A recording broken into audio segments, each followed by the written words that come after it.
Good evening, my beautiful bar rats. This is RickCast. I am the aforementioned Rick, and in this sea of what do I call it?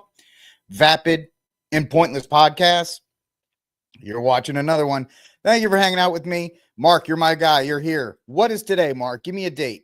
What is today's date? Put it in the chat, and I'll give it to everybody. You're my official date guy. You're going to be my guy who keeps track of what the date is, because I'm terrible at it. Once he puts it in the chat, we'll know what today is, but it is Wednesday, ladies and gentlemen. I know that much, and I hope everybody's having a wonderful Wednesday evening. And so we got a great show for you tonight as I prepare to travel to the East Coast. I got my rental. I got all my stuff.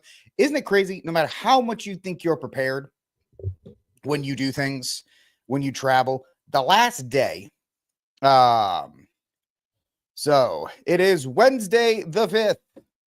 My guy Mark tells us it's Wednesday the 5th. I believe him. It is Wednesday the 5th, 2025 in the year of our Lord. And it really doesn't matter how. No, dude, I'm driving. I am not flying. No. You see the planes? I should have put the video up. Like a Japanese airline didn't crash. It ran into a Delta flight in Seattle. It hit the back tail. It hit the back of the plane. Like, what in the hell is going on right now? Everybody's going nuts. So, no, I am driving. I'm driving 10 hours to Alabama. And then I'm going to rest overnight. That's where I'll do tomorrow's show. And then Friday, I will drive the remaining 6.5, 7 hours into Charlotte. So, where I will be at the Catholic Men's Conference of the Carolinas, where I hope all of you, I think there's still time to get tickets. So you could come hang out moi if you really wanted to. And why wouldn't you want to come hang out with me? Yes, it was probably a female pilot who at the last second when the male pilot said, no, you're going too far. She said, don't tell me how to drive. And then she hit the other plane. All joking aside, it's probably true. But if you want, there's still a chance to come hang out with me at the Catholic Men's Conference of the Carolinas. If I'm a little shoddy on the connection right now, it's because I'm loading another video for Friday. I'm trying to get some stuff on the channel for Friday, so that way, the 5 people that watch I get plenty of views on the live stream. Nobody watches the videos, but that's okay. You got to keep doing it, or YouTube buries you even farther than they're burying me. But if you want, you can join me at the 15th Annual Catholic Men's Conference of the Carolinas. It's going to be at the St. Thomas Aquinas Catholic Church in Charlotte, North Carolina. You can still buy tickets now, and you can join me, John Franklin, Connor Gallagher from Tan Books. He has been updated. We actually had to switch out. Rob and Anthony will be at the conference, but they will not be speaking. Avoiding Babylon will cover that. They will address that after the conference, but they will be there and they will be doing the VIP still. John Edwards of Catholic for Rednecks, myself, and Enoch, who will be, I don't know why it's not doing that. Performing and presenting. You can get your tickets now at CatholicMenOfTheCarolinas.org, CatholicMenOfTheCarolinas.org, and then you can join me. So that'll be a lot of fun. I hope to see you there. Yeah, I should have done that, but with today and tomorrow, if I get any stories, it will be more than the fact that I couldn't get all of them. There's a lot of stuff, man. It's like a fire hose with Trump and everything going on right now. So it's kind of just pick 4 topics and go. And like I said, I don't want this thing to be all political, and 3 out of the 4 stories are kind of political today. I guess you could classify Pam Bondi's one more law and order, because we're going to talk about her being in she become attorney general. She do good. Her becoming the attorney general and seeing where we go from here as that regard. For gun owners everywhere, not a great day because she's not the best on guns, but we'll see where that is going forward. Another reason why I need to get a White House press pass, Caroline Levitt, and so I can be the 2A correspondent that the 2A community needs. Somebody needs to ask these questions. It might well be the short, fat man from Texas asking. That's right, ladies and gentlemen. I'm talking about me. Okay. Come on, Mark. You're better than that. Just because she looks good, she's going to let her take our guns. I know. I'm just kidding with you. That was really the only thing. It was kind of like Peanuts. Every time she was talking, it was like, blah, blah, blah, blah, blah, because everyone was like, wow, she's so hot. It's like, dude, she's 59. Great looking for her age, but can you stop being thirsty for every woman out there? I'm not saying you are, Mark. I'm saying most of conservative media, that's all they did. Oh, we got a hot attorney general. I don't care if she is. You're going to take my guns. I don't want that. I want the ugly, frumpy guy who won't take my guns. How about that guy? I guess I just described myself. But that's what I want. I don't want the Trump type, the blonde. I mean, right? Trump just like, his second wife? Not Ivanka's mom. They have very similar names. She was blonde. So yeah, Trump has a type. What can I say? It is what it is. But let's get to it, ladies and gentlemen, because I am blabbing too much. I have one hot take today. Here it is. And you could have found this on the RickCast Twitter page or the X page, because I try to put some stories. That's another thing. All these things are about trying to work the algorithm. And if your accounts are not active, the algorithm just buries you. That's why you see people posting on X, just boom, boom, boom, boom, boom, because the more you put out tweets or posts or whatever the hell they're called now, the more the algorithm rewards you. So I try to put between 7 to 10 news stories up every day. A, because I think they're interesting, and B, it helps the algorithm on top of that. But let's get to it. Enough of me squawking. First story up, ladies and gentlemen. It is a sad one. We have an Ohio mass event. Multiple victims at the New Albany warehouse. This happened last night. Happened last night. It was published this morning at 2:00 in the morning, and then was updated later. So at least one person died and 5 were hospitalized in a mass casualty event at a cosmetics warehouse in New Albany, Ohio, late Tuesday. Police believe the shooter at the KDC 1 in Smiths Mill Road North shortly before 11 p.m. was a targeted attack. Usually when these, the typical crime profile for something like this is if you go to a warehouse, it's usually connected to a post-work experience. But that's the suspect, which means I am probably the only channel on all of YouTube that is actually covering this. Everybody else said bye-bye to this story. The New Albany Police Chief Greg Jones told reporters on Wednesday that it was not yet clear whether the suspect was an employee, and officers do not know a motive. It's got to be he might have been fired. It could be anything. If it's a work-related incident, it could be anything from him being fired to a breakup with a girlfriend, right? Because a lot of people, they discourage it. Don't date at work. But what do most of us do at one time in our life? We date somebody at work. And I get it, because most people, you spend the majority of your life at a job, if it's the same job, and you happen to find somebody to date there, it makes it easier. That's kind of the only place, especially as you get older. You don't go out at night and all this other kind of stuff. So that's kind of where you meet people, or you have casual relationships, which is why you're not supposed to until you're married. You have casual relationships. Why is the U.S. capital of the world in?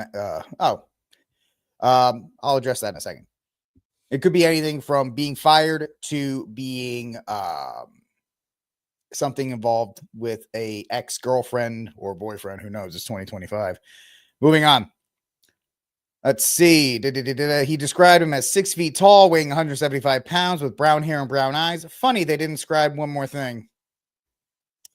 About 150 people were evacuated from the building, but police did not believe there was an ongoing threat to anyone in the vicinity. We believe we may know their location. We don't have any reason to believe that there are a general threat to society. Weirdly said, but okay.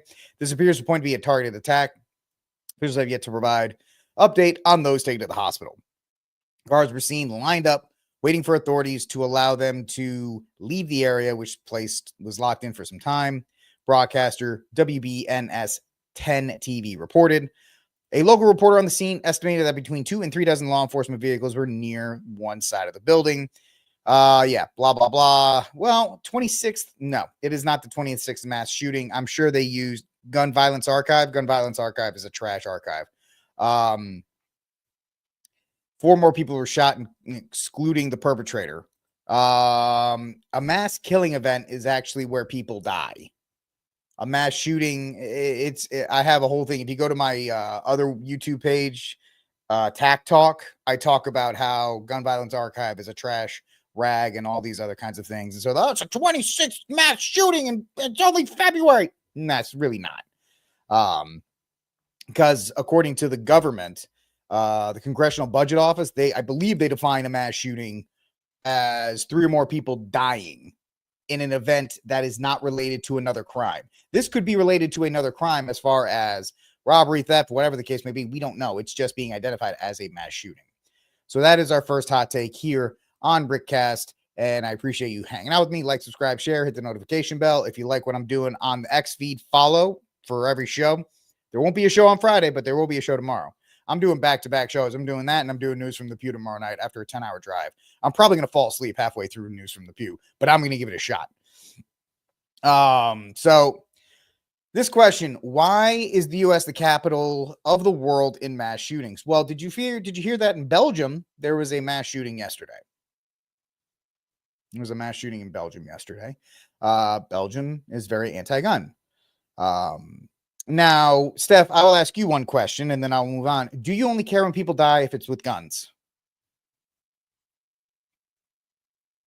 Because the UK has a mass casualty problem in regard to stabbings, so much for that Idris Elba, the actor, wants us to blunt all knives, even the little butter knives. That's how bad the problem is there. And when you take out Detroit, LA, Memphis, Baltimore, Chicago, when you take out democratically run cities where, and I've talked about it before, most of your crime happens, and I have a theory behind that, Steph, and it's actually going to blow your mind. I feel that the current government actually wants young black men to slaughter themselves in the streets so they can't have good families. I believe the hip-hop culture was designed to destroy the black community, because before hip-hop culture was created, the black family, the nucleus of society, is one of the stronger ones in society. If you notice, the U.S. government has targeted and destroyed that entire society, primarily with things like hip-hop. And so you have weekends where young black men slaughter each other in the streets and nobody cares. Everybody just whistles past the graveyard on that one. Baltimore, Chicago, Miami, Dallas, Austin, all of these major cities. Nobody calls for these things. And in these cities, outside of like Austin maybe or Dallas, most of those other ones are democratically controlled. Baltimore has a higher gun violence murder rate than Chicago. It's almost the same.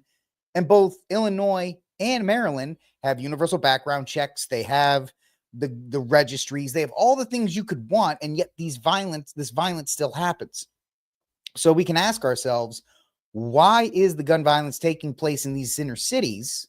And yes, it takes place in other places as well. I'm not saying it is an issue for that, but the majority of these things happen in the inner city, where the black community has been decimated by things like welfare, single moms, and all these other things. So we watch our brothers and sisters of this union, of this American union, being slaughtered and killed weekly.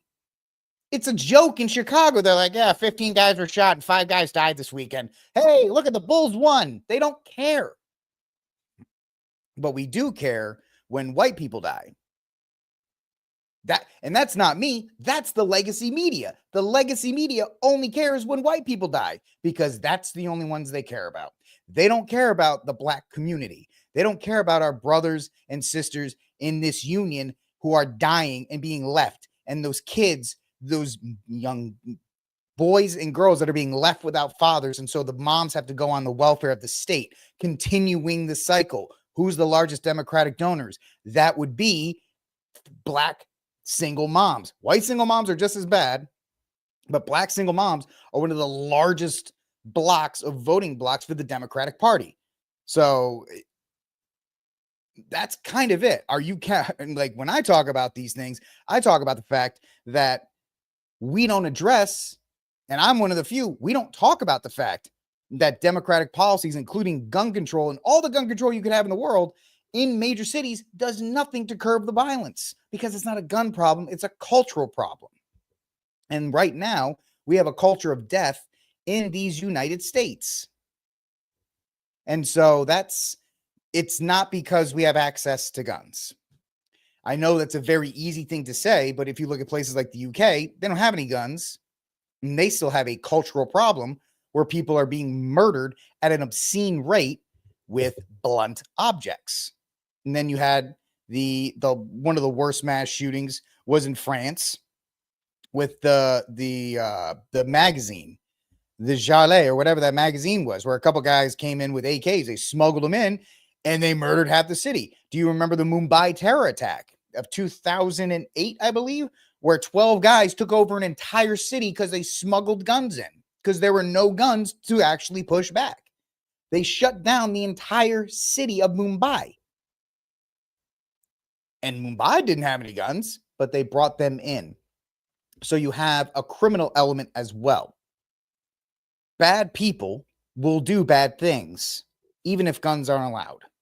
And so we have to look at the fact that we have cultural issues on top of, people have access to guns. Well, nice France, or nicey France, or however, I'm an idiot, I can't say it. One of the worst mass casualty events ever with a truck. Steph, do you know the worst? And I love doing this. I don't love talking about it, but I love bringing this up because, and if you've listened to me long enough, you know what I'm about to do. Do you know the worst school mass event? The worst death count ever. The highest body count in one day. It wasn't Columbine. It wasn't Uvalde. It was Bath, Michigan. And it wasn't in the last 20 years. It was back in the 30s. Actually, 1927, where a disgruntled janitor created dynamite. He rigged explosives to destroy the building. It killed 38 school children. In 1927, it's still the largest mass casualty event ever associated with a school. Not Columbine, not Uvalde, not any of these events. So it's existed before guns. You could go buy a Tommy gun in the 30s. You could walk into a hardware store and buy a Thompson machine gun. That only came to prominence during Prohibition and all these other things. So I understand if you're thinking about, oh, well, it's just the guns. It's the guns. You take away the guns, people are still going to do things. I can't find the thing. They're still going to do stuff. Mark, that's a good point, but regardless if he thought or not, they were still there, and he still meant to do damage to it in the end. So, yeah, it's Andrew Close spent months planning the event, and so he blew up an entire school. And that's the largest event ever. So, sorry, folks, I don't mean to get off topic. Steph had a good question. I'm a gun guy. It's kind of that's kind of my wheelhouse. Talking about the news and everything is not.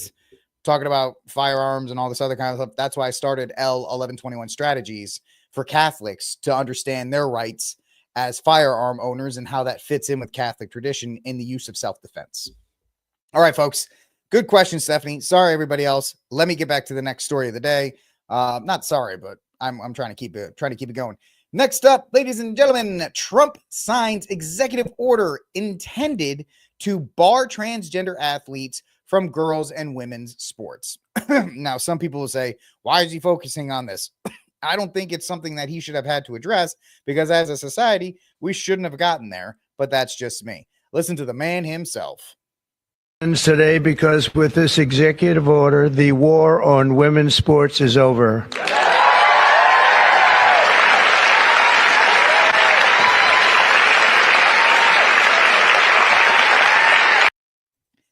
militant transgender. Go back. Very important. We've gotten the woke lunacy out of our military. Bunch of woo girls in the now background. If you ever watched How I Met Your Mother, you'll get that Very reference. getting it out of women's sports. That's taking place very strongly. So in recent years, the radical left has waged an all-out campaign to erase the very concept of biological sex and replace it with a militant transgender ideology. You heard a little bit about this, haven't you? Huh? Just a little bit. Does anybody agree with them? Would be not a good thing to say yes right here. Female athletes have been forced onto the front lines, and men claiming to be girls have stolen more than 3,500 victories. That's a lot. And invaded more than 11,000 competitions designed for women. I think the big deal is, and I think we can all agree here, even if there was the let them compete in the sport, which I am not a fan of, because there are biological differences between men and women.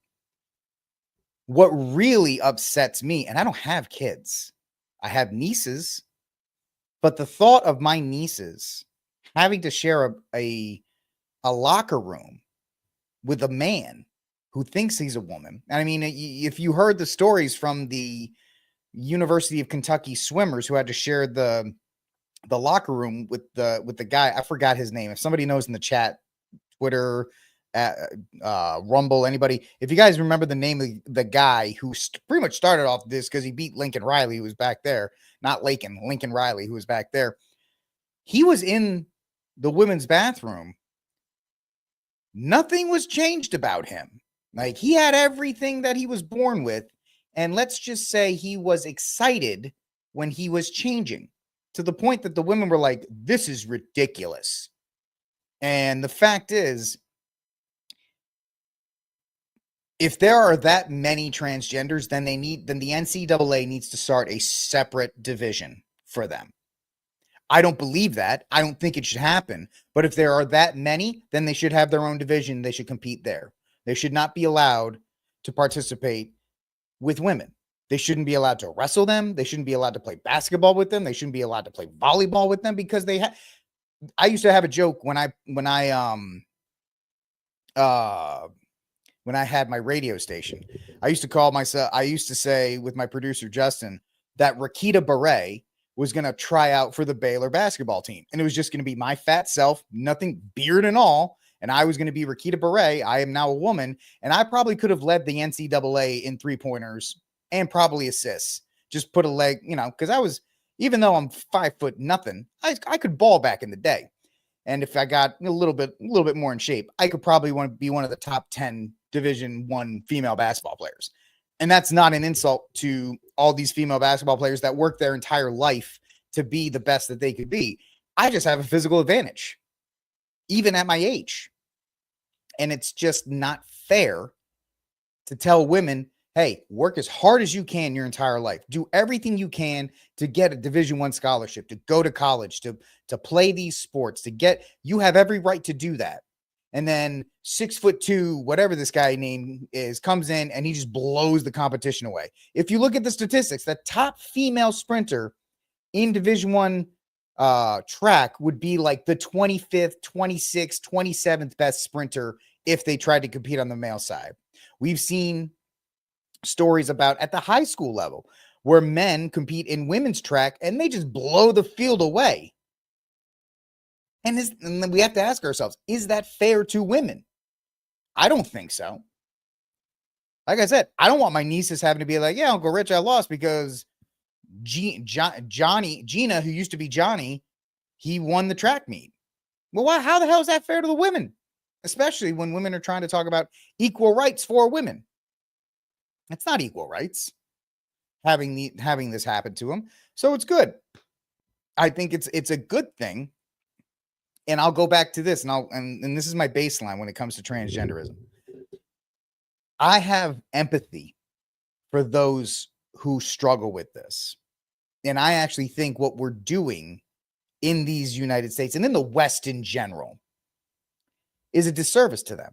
In a more compassionate society, what we would do is say, listen, something's off with you hormonally or chemically, or something's happened where you think what can we do with proper counseling? Not the counseling we have now. That's a whole different story for another day. If we had properly ordered counseling and actual help for these people to help them accept where they are and how God made them, that would be the appropriate way to respond to this. Not saying, hey, go to this doctor, they'll chop off the twig and berries, or they'll give you this.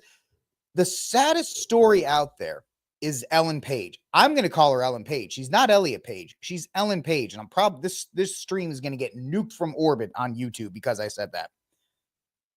This poor person looks miserable. And I used to think she was, before I found my wife, who is the most beautiful woman in the world, I used to think she was attractive. I was like, oh, Ellen Page, she's pretty cute. And it's just absolutely terrible to see what the medical industry has done. And it's really the medical industrial complex that is feeding into the transgender movement, because they're like patient for life. I'm going to chop off this guy's stuff. I'm going to chop off these women's parts, and I'm going to stuff them full of testosterone, and they will never get off of it. And I will have a customer for life, and the insurance companies will bill me, and I will make a ton of money. And it's awful because every single doctor that performs one of these surgeries on a male or female, especially if it's a minor, is breaking the Hippocratic Oath. Do no harm. You are doing harm. If somebody came into that doctor's office and said, I don't think I have a hand. Can you chop this hand off? I don't believe it's there. I don't think I have this hand. This hand isn't real. Chop it off for me. The doctor would be like, you're absolutely nuts. I'm not chopping your hand off. What are you talking about? You have a hand. What are you doing? But yet they're like, I want you to chop off my genitalia. And they're like, bam. And how can we, as a society, look at that and say that's a good thing? How can we justify that? We can't. Yet we do, because there's money to be made. There's money to be made. And that's all that matters when you live in this kind of capitalistic society. Now, I'm not like communism is the way, blah, blah, blah. I'm just saying this is a reason why greed is a vice, because greed fuels the transgender movement. It's not about acceptance, not about equality, it's not about any of this stuff. It's about greed and money from the medical industrial complex that is trying to get lifelong patients. And it's destroying women's sports. And I'm not even the biggest fan of women's sports. And guess what? I coach girls freshman basketball. It was my first coaching gig. I coached girls freshman basketball, and I was assistant coach on the girls team. And, you know, they were awesome. They were such great. They were amazing players, and they were just so great to be around. But I wouldn't want a guy to come in who's 6'5", dunk on these girls for 25 minutes a game and have them be like, yeah, I can't do anything because he's stronger and he's faster and I can't play against him. How does that help women, biological women? It doesn't. So I give credit to Trump for this, and good for him. I think it's something that needed to be done. And it's sad that it had to be an executive order. Now, there's going to be people that think I'm transphobic or anything. I have nothing but empathy for transgender people, because I feel like they've been given a raw deal, because they've been, especially talk to detransitioners, people that are loved bombed online, convinced by strangers to do this. And when they do it, those strangers disappear. And now they're left with the consequences of these actions. Guess what? When you perform transgender surgeries on women, they're sterile. They're never having kids. Never. And so when they transition back, their world is shattered because some moron on Reddit told them they'd look better as a boy. So they followed that advice because the doctor can do it. And there are some states that won't even let parents know if it happens. Then they get that they're sterilized and they can't ever change it. Yeah, they can transition back and they can get, implants, but it's done. It's over. And so I hate to see it, because it's something we can avoid, just as an empathetic society who wants to help these people out and wants to be like, hey, you don't have to do this. But some people will think Trump is, the mustache man because of this, which is just very, very sad to see. All right, ladies and gentlemen, let's move on to our next story here on RickCast. I am the aforementioned Rick, and I appreciate you guys hanging out with me. Like, subscribe, share, hit the notification bell, do all the fun things to help this show continue to grow, especially since this show is going to get nuked on YouTube for me speaking the truth about one certain actress who thinks she's an actor, and she got cast in the latest Christopher Nolan movie. What is she doing in that film? Anyway, I'm not going to get into that because we got more stuff to get into, and I'm already 30 minutes into the show. I always like, all right, I'm just going to do a quick show. Nope, never it is. I just get on a tangent and I just keep talking. You know, I'm a Leo. What can I say? I don't shut up. That's just my thing. So, yeah, great job with the executive order. You know, this is something that needed to happen. The only problem is it's only an executive order. So whenever a Democrat gets into office, we're going to go back to this thing all over again. And that's the problem, is that the medical industrial complex is not going to give up so easily on essentially free money for them. And the psychologists, a lot of psychologists who are really bad, they're going to go along with it. It's all going to get reaffirmed and, you know, gender affirming care. Are you blanking kidding me? No, it's ridiculous.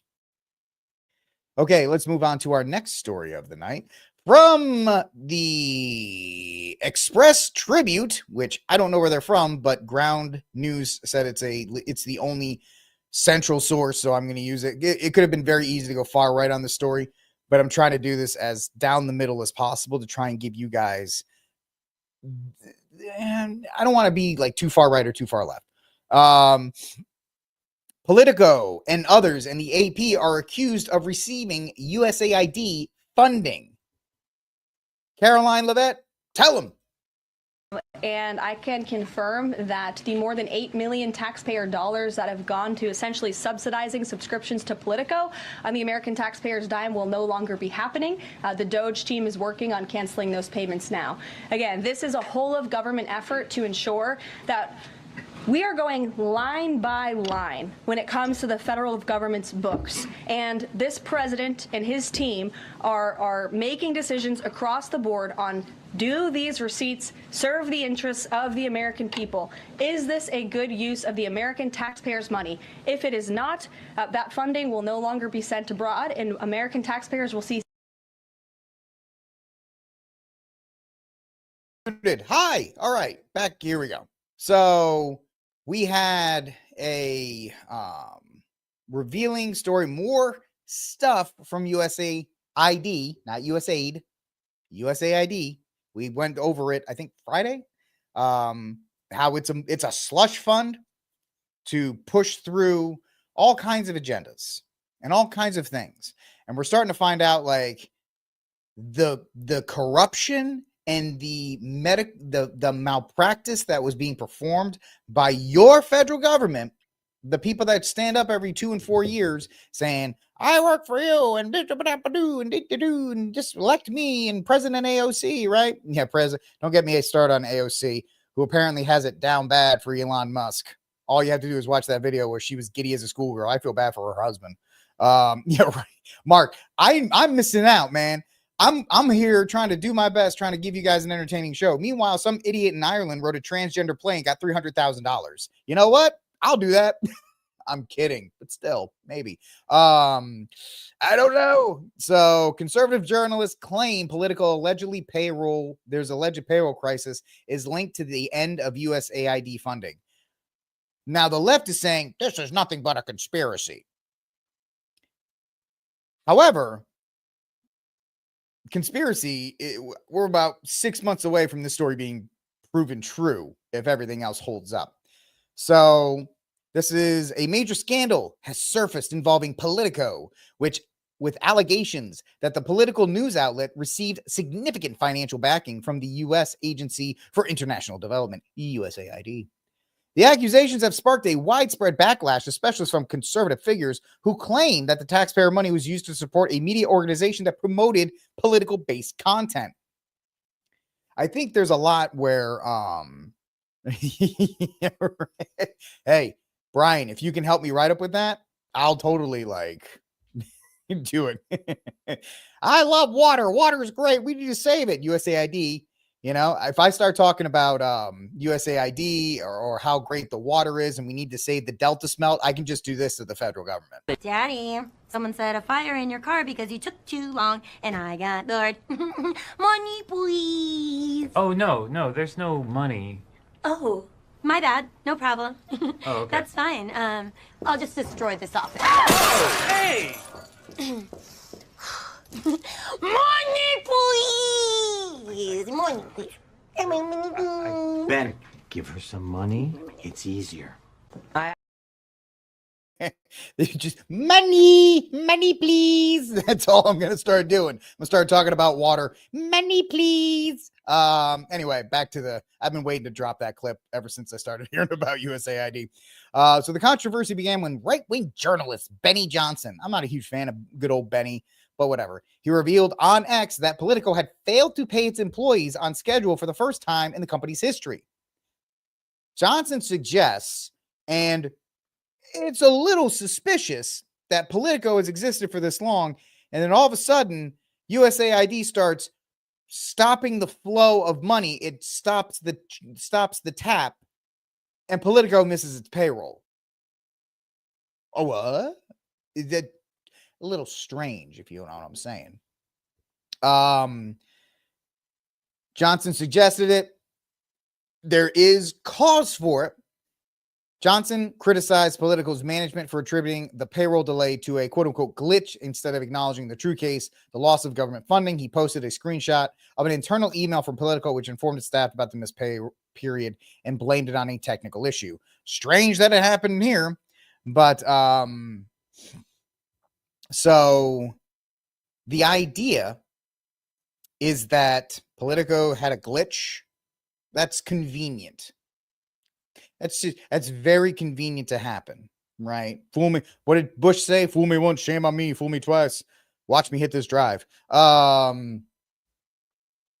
Also, it was brought up that the first outlet to debunk the Hunter Biden laptop story was Politico back in 2016. I'm saying it's just very interesting. And this is the screenshot of the internal email. Show me. Nope. Yes. So this is usaspending.gov, which apparently conservatives just found and are like, wow, this is crazy. Nobody found it beforehand. I'll give them, they should have found it sooner. So this is $8.2 million that has gone to Politico. Okay, that's don't be suspicious. I should have gotten that. I should have gotten the suspicious one. Don't be suspicious. Don't be suspicious. So I love that. I love that show. Parks and Rec. Ron Swanson is probably one of the greatest characters ever. Anyway, in addition to Johnson's claims, other conservative journalists. Now, this is sad that it had to be divided into a conservative versus left. Because if leftists had published this story, they would have said investigative reporters. But since it's people on the right putting these things together, they're conservative journalists. Oh, these conservative journalists are looking for all they're doing is connecting dots. That's it. Liz Wheeler echoed the concern that Politico's financial struggles were a result of halted USAID funds. It's strange. That's all I'm saying. It's strange. Wheeler posted on X suggesting that Politico is facing closure now that the government-backed financial support has ended. It's not $8 million that Politico received. It's the $34.3 million that Politico has received from various swampy federal government agencies. Politico is, without a doubt, a totally corrupt propaganda arm of the swamp. If you look at Politico's coverage throughout the years, it's been it would be categorized as a left-wing outlet. And it's funny that its creation and now its supposed struggles are linked or just happen to have the same time period or same time frame as this giant slush fund that is being unveiled by Doge and Elon Musk, which is leading to massive protests in front of the Labor Department and all these other things. And everybody's yelling about, I didn't elect Elon Musk. Well, I didn't elect the ATF agents to tell me I couldn't have a pistol brace on my firearm. And the crazy thing is like, Elon Musk is going to know your social security number. What about the fact that, Social Security bureaucrat 5 levels, underneath the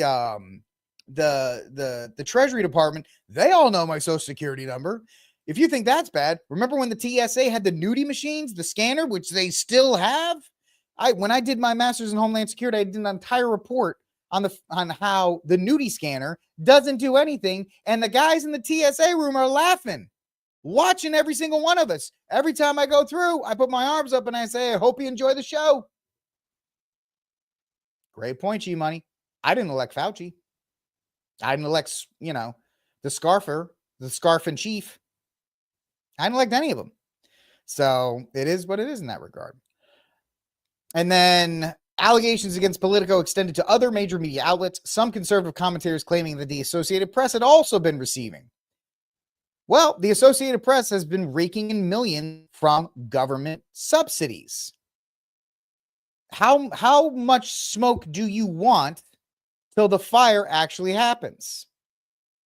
These are all transactions. Hold on. Struggling here. Just a one-man show. From the Associated Press. Total awarded amount, $619,000. Over time. You can find all this at USA spending / whatever it's called.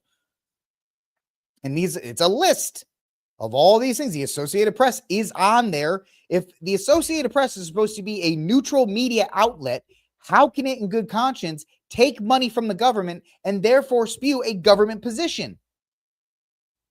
That's all we're asking. How can this actually work? How can it actually be where you have money being given to these outlets and then these outlets happen to support a narrative from the government? The Associated Press is not a neutral outlet. They want to claim they are. And, even places like Ground News and all, they'll say they are. Just read the articles. They're full of opinions. They're all editorialized. However, the most significant claims were from Ian Miles Chong, the Filipino who tries to pretend that he's in U.S. politics, but he's just kind of a moron. He's a right-wing journalist. He's just an Elon simp. He just wants to get one tweet from Elon so he can continue to rake in the money sitting in the Philippines trying to influence U.S. politics. I don't like Ian Miles Chong. The U.S. government gave the New York Times tens of millions of dollars over the past 5 years, despite paying relatively little money to the New York Times in the past year, preceding 2021. For instance, in August of 2024, the U.S. government awarded $4.1 million to the New York Times. Let me ask you this, and let me know in the comment section across all the platforms down below. Should media outlets receive government funding? And I'll extend this, and Mike Church brought this up, to Newsmax and to these other conservative outlets that took PPE money during Corona. They shouldn't have been allowed to do it either. I'll play both sides of the fence. If you want to be a media outlet, you got to be neutral. And in order to be neutral, you can't take federal money. Simple. They should put a law in now. That and congressmen, people in the Senate and the House shouldn't be able to trade stocks. Nancy Pelosi and Sheldon Whitehouse, etc. To support these claims, Chong and other conservative journalists shared screenshots of funding receipts from USAspending.gov, a publicly accessible government platform that tracks and records U.S. federal spending. According to these documents, the U.S. Department of Health and Human Services have contributed $26.9 million to the New York Times, while the National Science Foundation has provided $19.15 million. What does science have to do with journalism? What does it have to do with journalism? Chong has argued that this funding was used to prop up the newspaper. Well, wasn't there a narrative floating around that print media was dead? Don't forget, Jeff Bezos, nobody's looked into the Washington Post. Jeff Bezos, who has received oodles of money from the federal government via Amazon. Amazon's a shipping company. Amazon is a military defense contracting company that happens to ship books. By the way, you can find my book, The Armed Catholic, at Amazon.com. And so there is no independent media. And so that's why, that's why they don't like Tim Cass. They don't like The Quartering. They don't like any of these people that are supposedly completely and utterly independent. Myself, I am not a journalist, but I would be considered independent media, especially since I'm not getting paid by anybody. But I'll totally take some money from USAID. I'm not going to lie. I could actually like pay myself, that'd be great. I wouldn't take it. So yeah, this is not a great look for the legacy media, who has been trashing independent media and conservative media. Every single one of those conservative media. Oh yeah, that's right. David for the win. There's connections for that. Natalie Winters, who I'm not a fan of, breaks this all down. She was on Timcast last night. She broke down how USAID actually funded the Wuhan lab. So it is what it is. It's all connected, guys. This slush fund, which is why the left and some members of the right are losing their minds. All these people in Washington, D.C. who have been living high off the hog while you have been struggling to pay for groceries, while you've been struggling to make ends meet, while you've been struggling to raise a family. All of these people have been taking money that's been printed off the printing press or stolen from you, and they're having nice cars, nice apartments, fancy dinners, trips. Like when Nancy Pelosi has to go to Europe and Karen Bass has to go to the Congo. That I don't know if that's USAID money, but it still speaks to the absolute amount of corruption that we've all had to deal with. And that we've been told to sit down and shut up and just take. Sit down, shut up, don't worry about it. No, none of them will be jailed. The only thing we can hope for, crotchety, is that they lose access to the spigot. Right? The best thing we can hope for is to have their lives completely upended. And I don't want to be that kind of guy. But listen, you people have been living high off of stolen money. It's that simple. It's that simple. Right? I think my church uncovered this. Didn't AOC get her start via USAID? So it is very interesting. The paths of a lot of prominent politicians all have their start somewhere in USAID. I know there's some connection where Chelsea Clinton got like $85 million through various charities that were given that, because it's easy. You start a 501c3, you put a bunch of buddies on your board, you create the laptop light initiative to help laptops to kids in like, I don't know, Rwanda. And then you apply to USAID. I'm going to give laptops to kids in Rwanda. And then you go find the cheapest laptops. You give them 5 laptops and you pocket the rest. Well, I gave 5 laptops to 5 kids in Rwanda, so I obviously need a $250,000 salary. I worked pretty hard for it. Meanwhile, you're struggling. Your friends are struggling. People you know are struggling. They're losing jobs. They're being shipped off across all over the world. And they tell you, sit down, shut up, and accept it. So I'm glad they're doing that. I'm glad they have to face at least a little bit of the music here. Oh yeah, Republicans are too. I mean, that's why they're freaking out in a way too. That's why they're freaking out too, because there's a lot that is there. Yeah, this is being revealed as well. BLM was funded in part by USAID because that's what USAID does. We saw it in the video. It funds media, it funds movements to keep things in control. And what do you know? The BLM movement helped get a certain guy elected in 2020. It helped Joe Biden get 81 million votes. I'm not questioning. I'm telling you, it said he got 81 million votes. USAID helped him get those votes. And the Zuckerbucks and all these other things. All right, ladies and gentlemen, this is Rick, the aforementioned Rick. I still got 2 stories to go over, man. I'm dying. I'm getting it tonight. Like, subscribe, share, hit the notification bell, do all the fun things to help this show continue to grow, because I am not a journalist. I am not even pretending to be one. I'm just a guy who's hanging out with you, my fellow bar rats. I actually heard that once from a teacher. When they was like, you know why your name's Barrett is because you're Irish and used to be your family used to be bar rats. So you know what? Everybody who watches my show, you're my fellow bar rats. And I say that with love. You guys are that. And we're all bar rats together. So let's move on to the next story of the day for all my thirsty guys here. And I say thirsty, not for beer, but for other things, because every time I bring her up, the first thing I see is, man, wow, who is that? That's Pam Bondi. Hey, Brian, what should we call her? Should we call her Attorney Barbie? What should Pam Bondi's affectionate name be? Like Lauren Bobart is Gun Bunny Bobart. because she is. She's always running around with a firearm. And I'm not a big fan of gun bunnies. I don't like any of that kind of sexualization of any kind of that stuff to sell products. I hate it. Yeah, Rick, welcome to capitalism. I still don't have to like it. There it is. Law Bunny Bondi. There it is. Law Bunny Bondi. Law and Bunny. I don't know. I might like that one better. Law and Bunny. Criminal intent. Anyway, she's an accomplished lawyer. Moving on. Law and Bunny. I think I can't say law. I'm just going to say Law Bunny Bondi.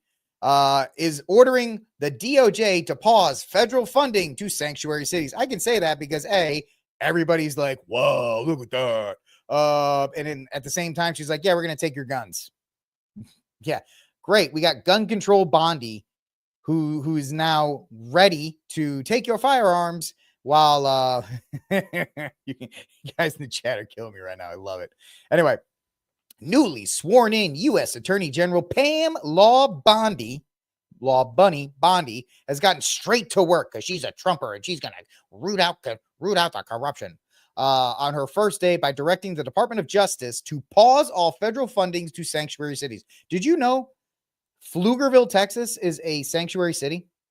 I found this out the other day because there was a story that came out where they're setting up a DHS station in Pflugerville, and Pflugerville was like, we're not going to help the feds with the people who are illegal. And then they were like, nobody's illegal, blah, blah, blah. I'm like, Pflugerville's like 40 minutes away from me. Out of your friggin' mind? I knew Austin was, but Pflugerville used to be a affluent neighborhood, and now it's a sanctuary. Well, it makes sense. But you know what? Shut off the funding to Pflugerville. Shut off the funding to Austin. Shut off the funding to Dallas. They want to play this game? Cut the money. That's the only way they get it.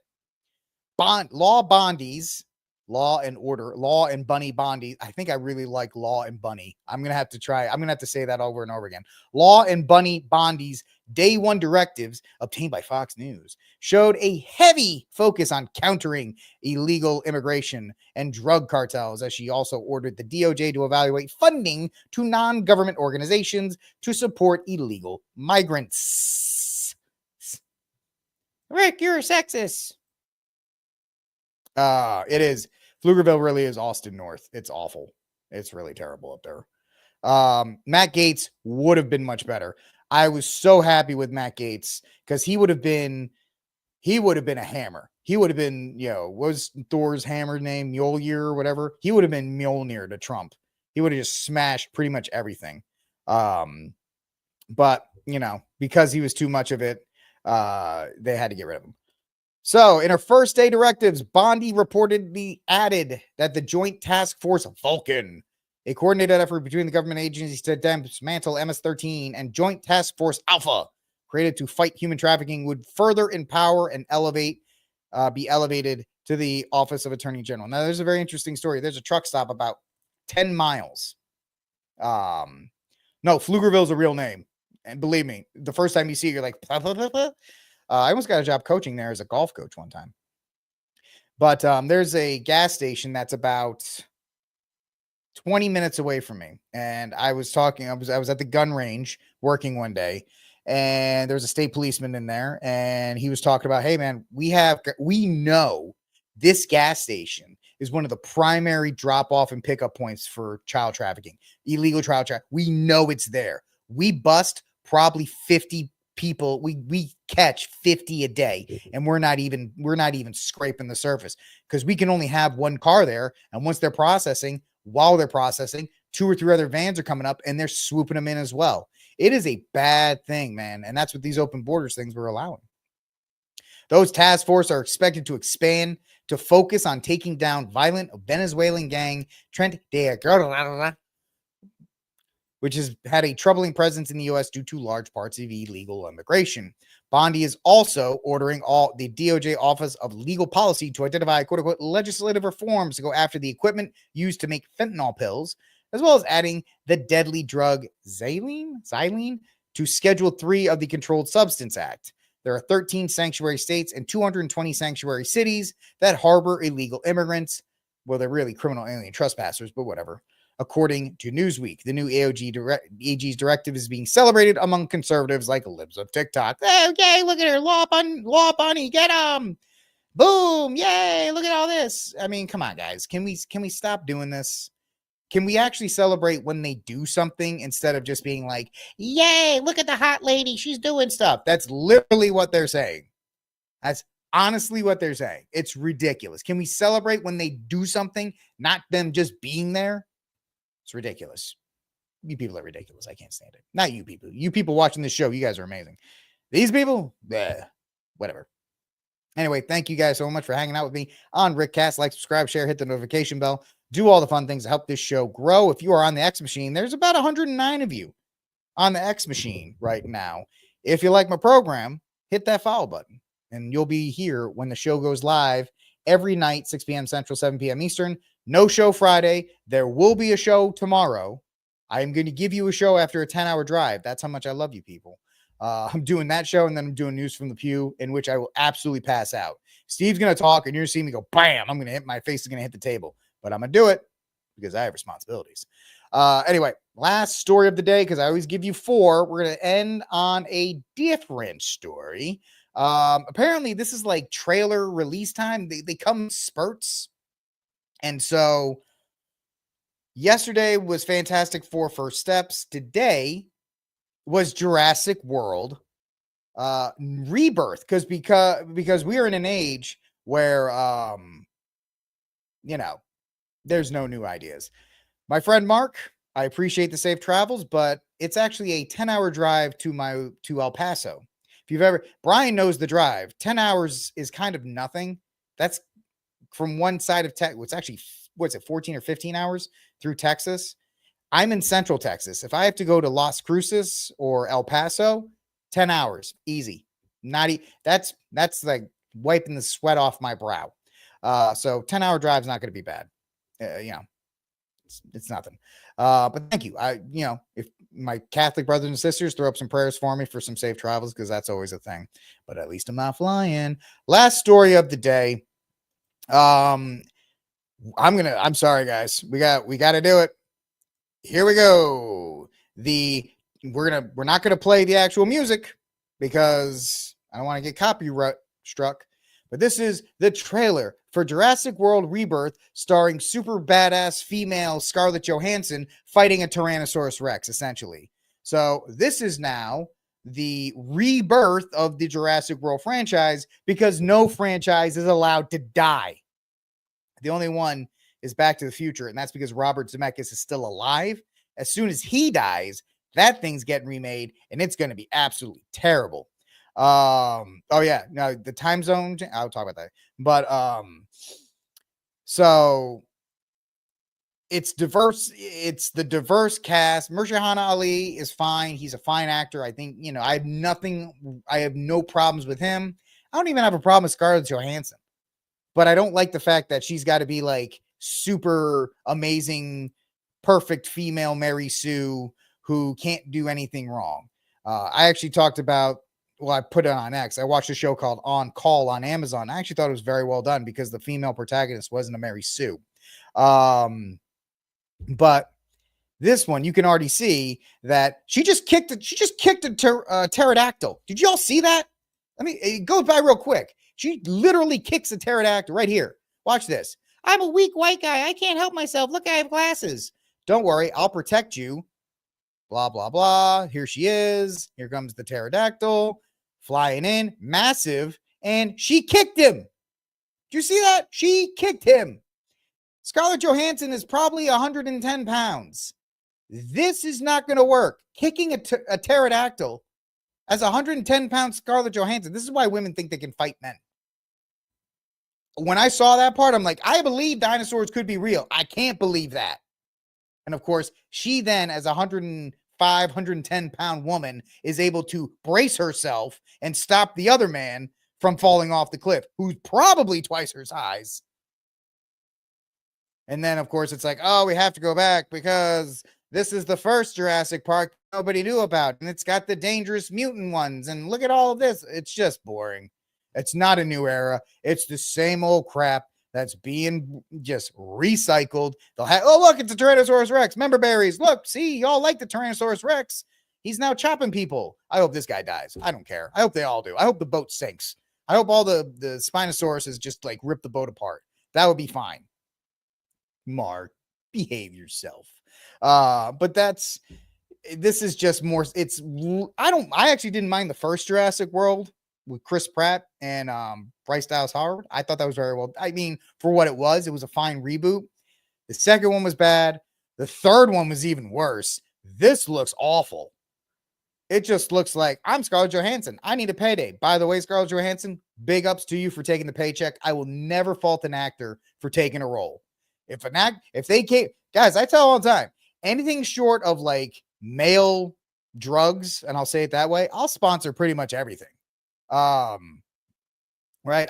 If it puts money in my pocket and I can get away with it, I would. If an actor's offered a role, I don't fault them for taking it. Just like if an athlete, I learned this back when I used to follow the Red Sox and stuff like that. You know, one of my favorite baseball players of all time was Jonathan Papelbon. I loved him. He was my favorite closer as the Red Sox.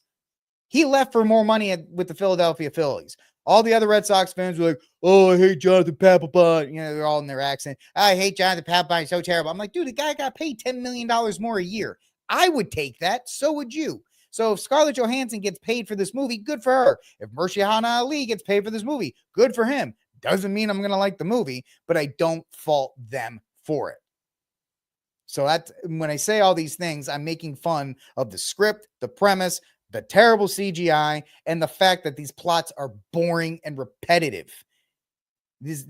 Oh, look, now we're going to go to this new island that nobody knew about for 6 movies. Nobody knew about this island for 6.5 movies. Now we have it. It's in like Thailand or something. I don't know. Maybe they're doing transgendered surgery on raptors. Who knows? But now we're here, man. And so, yeah, that's why it is what it is. Hey, man, I don't fault John Wayne for making every movie. I don't fault whenever like Morgan Freeman takes a role. I don't fault any actor for taking a role because your time on this planet is short. And if you're in movies and they offer you a check, take that money. Yeah. Oh, nice. We got our quote from MDD2299 on Rumble. Once you see feminism in film, you can't unsee it, right? She kicks a pterodactyl. Why couldn't she just drop kick the T-Rex? Right? We might as well just do that. She should like go Scarlett Johansson, like Black Widow on a T-Rex. Might as well. And of course, you saw the member berries. Oh, look, I'm waving the thing. Once again, not Mahershala Ali's fault.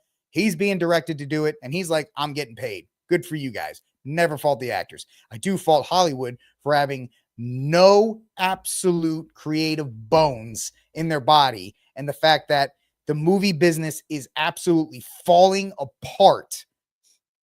And they think, well, maybe one more reboot. And the problem is the Jurassic World reboot was kind of okay. So they're going, oh, okay, well, we'll do it again. But this time it's a woman. Come on, man. Come on.